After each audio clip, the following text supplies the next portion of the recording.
Who stuffed that white owl? No one spoke in the shop.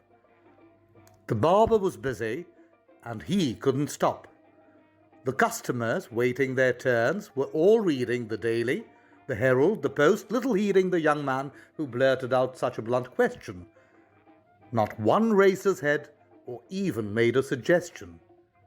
And the barber kept on shaving. "Don't you see, Mr. Brown?" cried the youth with a frown, "how wrong the whole thing is? How preposterous each wing is?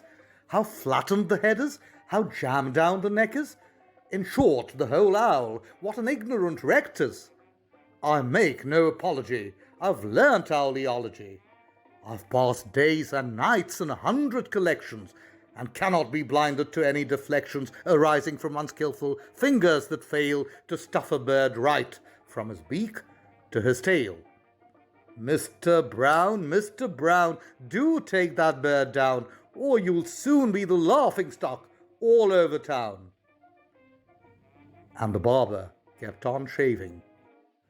"I've studied owls and other night fowls, and I tell you what I know to be true.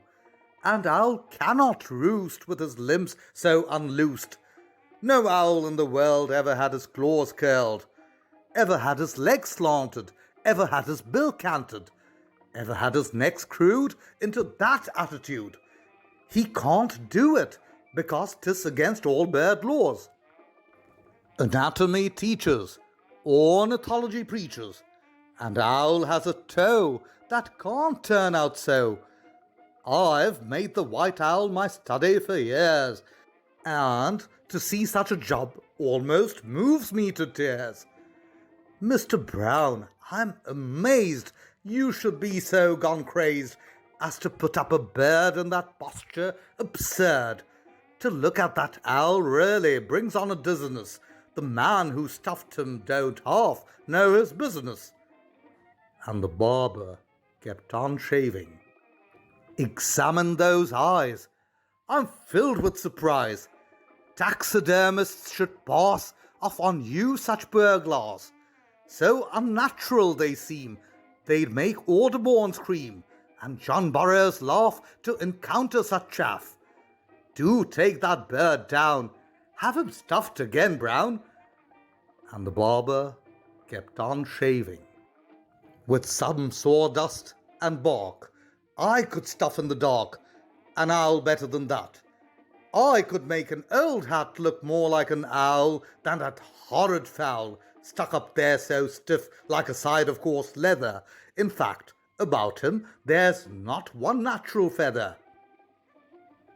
Just then, with a wink and a sly normal lurch, the owl very gravely got down from his perch, walked around and regarded his fault-finding critic, who thought he was stuffed, with a glance analytic, and then fairly hooted, as if he should say, "Your learning's at fault, this time anyway.